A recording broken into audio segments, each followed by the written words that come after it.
Let's talk about the serve. First of all, the serve is a key part of the game because it depends whether or not you're in trouble after you hit it or you're controlling the point. If you can, at the very minimum, get a neutral return, you have a chance to win the point. We want more than the neutral return. We want a feeble return from a forcing serve. The grip. Andre Agassi uses the continental grip for the flat serve with a minimum of spin on the ball. For the second serve, he moves his hand slightly to the left to the backhand grip, which enables him to put a brushing up effect on the ball with spin and added control. The same is true for his kicker serve, which Andre will use as a first or second serve. 2. The toss.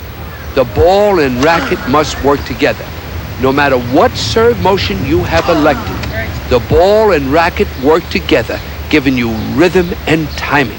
The toss is essential. You must throw the ball up high enough to give you time to get that racket around so you can make contact in the same place over and over again. Normally on the first serve, the best place to toss the ball is slightly in front of you and in the area of your left foot or your front foot.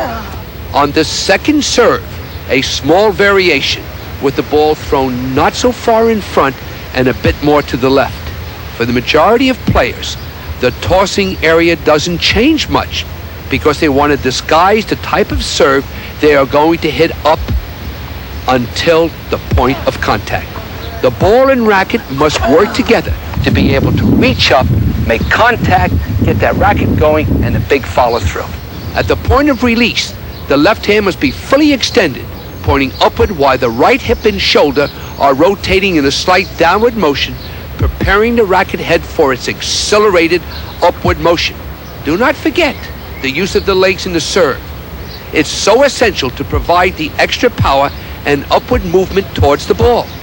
Getting the thrust from your legs and getting that right side to rotate at the same time towards the ball will give you the feeling that you are attacking the ball with confidence.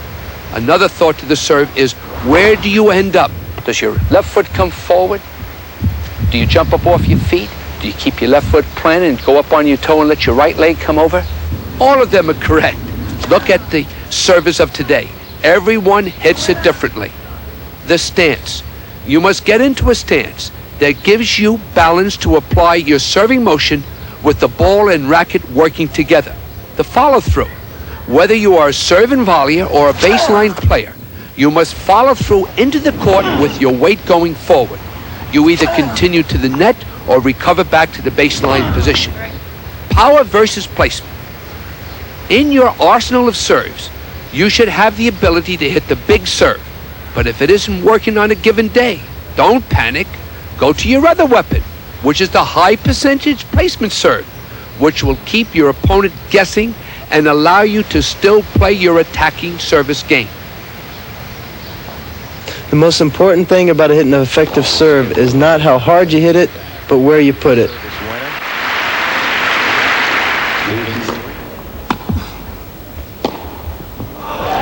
So watch here in slow motion the extension of my arms and also the racket head acceleration when I meet the ball.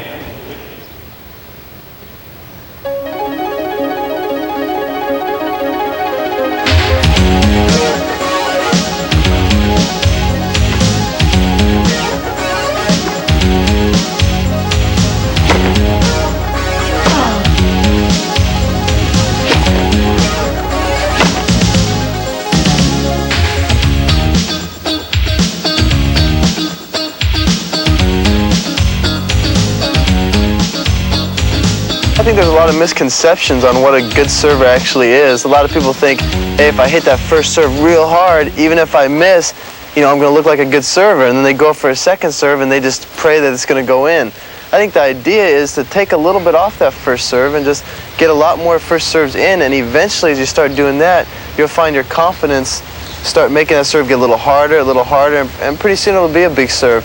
But it's important to work on your percentage more so than power and work on your placement more so than power. And if you're moving the serve around, it's a lot more effective than people realize. The serve. It's very important that you establish a sound stance that enables you to have good balance in the total serve motion. You've got to go up after the ball. You've got to toss that ball up with your left hand. As that left hand is fully extended, the right side of your body has rotated with the hip and shoulders.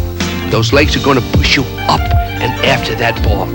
You're going to make contact with that ball with an accelerated racket head. And then I want you to follow through with a big follow through on the completion of the serve.